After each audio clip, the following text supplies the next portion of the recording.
I always love to see you on this train. It's your main trouble. Just a poor boy who wants a rich girl. Done?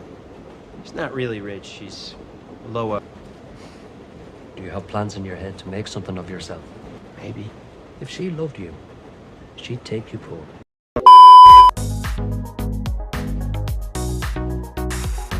Halo kaum berbahan, kembali lagi bersama saya Bang Jack di sini. Pada kesempatan kali ini, gue akan menceritakan kepada kalian sebuah film yang berjudul Bartender. Di dalam film ini menceritakan seorang anak kecil yang beranjak tumbuh menjadi dewasa dan berusaha untuk menjadi orang yang ya bisa bilang sukses lah. Bagaimana perjalanan hidup anak kecil ini selanjutnya? Yuk langsung saja kita ke videonya. Namun sebelum itu, gue mau ngingetin sama kalian kalau konten ini bersifat spoiler.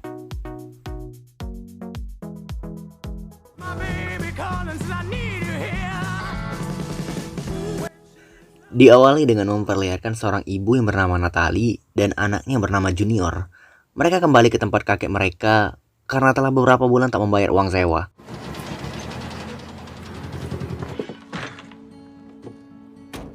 Pay our rent for 5 months. My mom and I had to move. Di rumah baru mereka, Junior kecil merasa belum bisa menerima keputusan ibunya yang harus pindah ke rumah kakeknya. Ditambah lagi, dia susah untuk berbaur dengan sepupunya. Namun, ia menyembunyikan kesedihan itu di hadapan ibunya. Junior bertanya perihal ayahnya yang sampai saat ini belum pernah ia temui dan hanya mendengarkan suaranya saja lewat radio yang selalu ia putar. Ibunya bercerita kalau ayahnya bukan orang baik.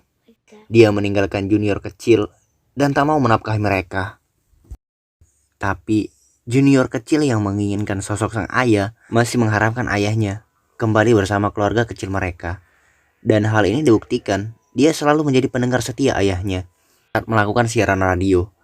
Namun, dia dikejutkan dengan seorang yang mengaku ayahnya dan akan menemuinya menonton pertandingan baseball besok pagi. Mets or Yankees? Whatever you like. How is your Uncle Charlie? I know. Bye.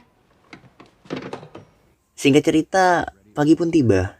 Junior kecil sudah mempersiapkan dirinya menyambut kedatangan ayahnya lengkap dengan pakaian baseball, berharap ayahnya akan datang pada malam itu. Namun, sampai malam pun ayahnya tak kunjung datang. While on air for non-payment of child support. Serious threat as kidnapping comes with responsibility. Untuk itu, Paman Charlie mengajak Junior ke bar tempat ia bekerja, hanya untuk menghibur si Junior kecil karena telah dibohongi oleh ayahnya sendiri.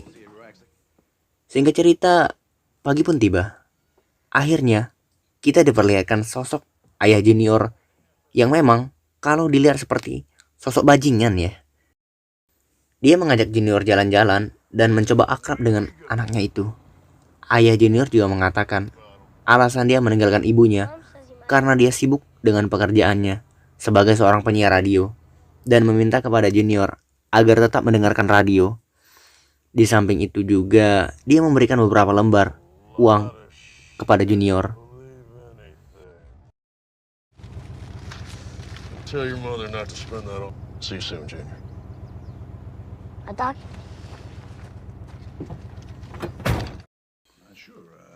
Singkat cerita, esok pagi pun tiba.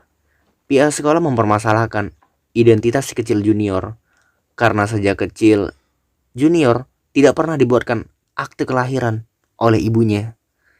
Bahkan nama Junior pun bukan nama dia yang sesungguhnya. Karena dia sering dipanggil Junior, maka orang-orang terbiasa dengan nama itu. Charlie pun mencoba meyakinkan kepala sekolah bahwa dialah orang yang akan bertanggung jawab mengenai permasalahan ini dan meminta kepada kepala sekolah untuk segera menerima Junior kecil di sekolah barunya. Cast it in this very negative light, and we both know you're calling his mother up and asking her out on dates. That's so you're willing to try. Junior sendiri memiliki cita-cita untuk menjadi seorang penulis. Hal ini dia tunjukkan kepada keluarganya. Hasil karyanya yang membuat ibunya terkagum-kagum. Aduh, anakku sungguh berbakat sekali. Ya mungkin itu dalam pikiran ibunya ya. Untuk itu sang paman meminta kepada Junior untuk membaca semua buku yang ada di lemari. Dan itu sangat membagongkan menurut aku sih. Ya mungkin dalam hati Junior, aduh, anjir gue baru anak umur 5 tahun udah disuruh baca buku sebanyak ini. Bener-bener paman yang sungguh mengampretkan. Lanjut. Di hari pertama sekolah, guru menyarankan kepada para murid untuk membawa orang tua besok pagi guna menikmati santap siang bersama. Junior yang tidak memiliki orang tua, dengan terpaksa dia harus mengajak kakeknya untuk ikut bersamanya. We like working single or working in twos. We're both of us like the time. Our educational system. Ability has a concept. Hari-hari Junior kecil dilalui dengan terus mengetik dan menulis tanpa rasa lelah dan malas. Walaupun dalam hati dia sangat merindukan sosok sang ayah bersamanya. 15 tahun kemudian, kini Junior kecil sudah tumbuh menjadi orang yang dewasa. Dia berencana untuk kuliah di salah satu universitas di Yale. Ya kurang begitu tulisannya Yale gitu kan. Nggak tahu sih bacanya gimana. Yale mungkin ya. Anjay.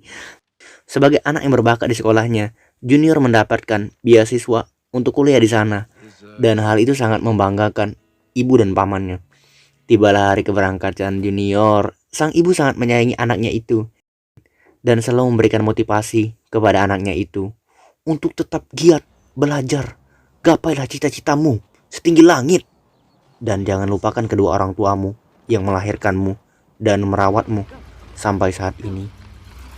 Yaitu motivasi yang sangat berharga dari orang tua. Karena setinggi apapun kita, dukungan orang tua itu sangat perlu sih menurut aku gitu. Lanjut, di asrama barunya, Junior berkenalan dengan seorang anak yang bernama Weasley dan Jimmy.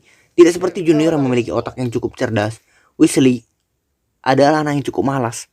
Hal ini dibuktikan, dia selalu bertanya kepada Junior soal permasalahan pelajaran yang mereka hadapi. Namun, Junior malah lebih tertarik dengan seorang gadis yang ada di hadapannya yang bernama Cindy. Anjay. Malam harinya, Weasley mengajak Junior untuk mengikuti pesta yang diselenggarakan oleh salah satu anak di kampus mereka. Dan itu Junior manfaatkan untuk berkenalan dengan Cindy, orang yang sedari tadi dia taksir. Junior pun menawarkan diri untuk mengantar Cindy pulang ke rumahnya, dan Cindy pun langsung menyetujuinya. It's a complicated thing. I'll tell you when Are you in search I want to be a writer. I'm going to. Setelah malam itu, Junior pun mulai akrab dengan Cindy. Bahkan Cindy pun mengajak Junior ke rumahnya. Ya sekedar mengusir kegabutan doang sih di atas kasur yang empuk. Dan terjadilah sesuatu yang diidamkan oleh anak-anak muda. Anjay. Pagi harinya Junior pun bergegas kembali ke rumahnya dan menyelesaikan beberapa catatan yang sempat tertunda. Ya kan dia di rumah Cindy itu melakukan adegan. Hari-hari yang dia habiskan untuk mencatat dan mencatat tanpa mengalami rasa lelah, kantuk, letih, dan semuanya. Bahkan dia pun meminta pendapat beberapa orang tentang suatu permasalahan, hubungan, percintaan, dan lain-lain. Karena apa yang ditulis oleh Junior ini lebih ke pengalaman hidup seseorang atau perorangan. Ya gitulah kira-kira. Atau aktivitas yang dilakukan oleh banyak orang. Nah kayak gitu misalnya kan.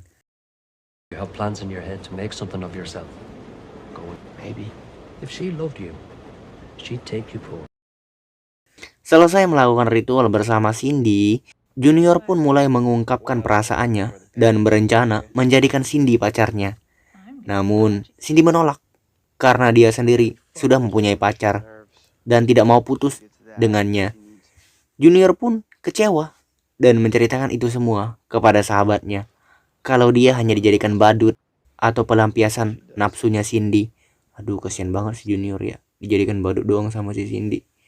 Emang si Cindy ceweknya sangean anjir.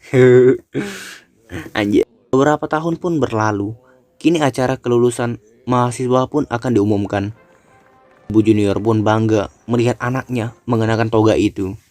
Jelas, harapan orang tua ingin anaknya bekerja di suatu perusahaan dengan gaji yang besar. Namun, itu semua tidak semudah membalik telapak kaki. Ada banyak rintangan yang harus dilalui sebelum mendapatkan pekerjaan yang kita impikan.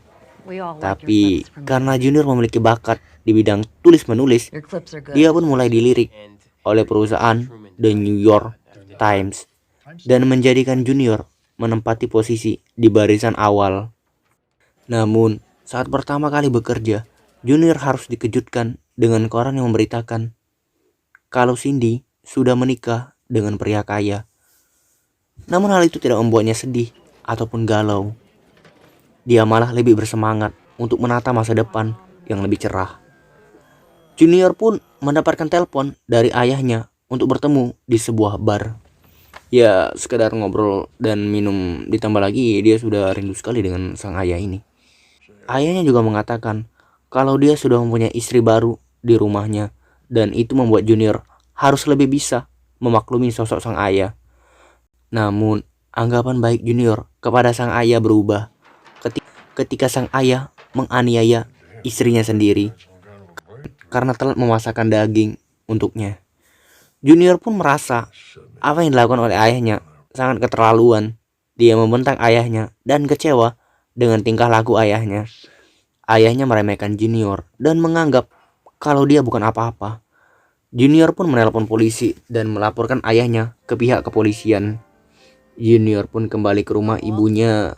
Dia sangat bahagia hidup bersama ibunya yang selalu menyayanginya, dan juga pamannya yang selalu mensupportnya. Junior pun kembali memulai petualangan hidupnya sebagai seorang pengacara. Setidaknya itulah yang dia jalani untuk saat ini. Lalu film pun selesai. Secara keseluruhan filmnya cukup bagus dengan alur yang cukup mudah untuk dipahami. Ya, ini hanya sekedar menceritakan kisah si Junior ini, yang mana dia terlahir tanpa seorang ayah. Yang ada si ayahnya, cuman gak ngurusin dia gitu. Jadi dia tuh berjuang sendiri, berjuang bersama ibunya. Ditambah lagi Junior ini mempunyai cita-cita yang besar, itu menjadi seorang pengacara atau seorang penulis ya. Intinya menjadi orang penting ya dalam kehidupan kita ya. Jadi seorang pengacara dan penulis gitu kan. Dan Junior ini ya ingin diakui gitu hidupnya sama orang-orang. Kekecewaannya bertambah ketika melihat perlakuan kasar sang ayah kepada istri keduanya atau istri berapa gak tahu. Di sana dia mulai kembali bersemangat menjalani hidup. Kalau terkadang mensyukuri apa yang ada saat ini itu jauh lebih baik timbang harus berharap dengan sesuatu yang tidak pasti. Ya mungkin itulah beberapa rangkuman yang bisa saya rangkum. Terima kasih buat semuanya. Semoga apa yang saya rangkum bisa dimengerti dan dipahami. Sampai jumpa lagi di video selanjutnya. Bye bye.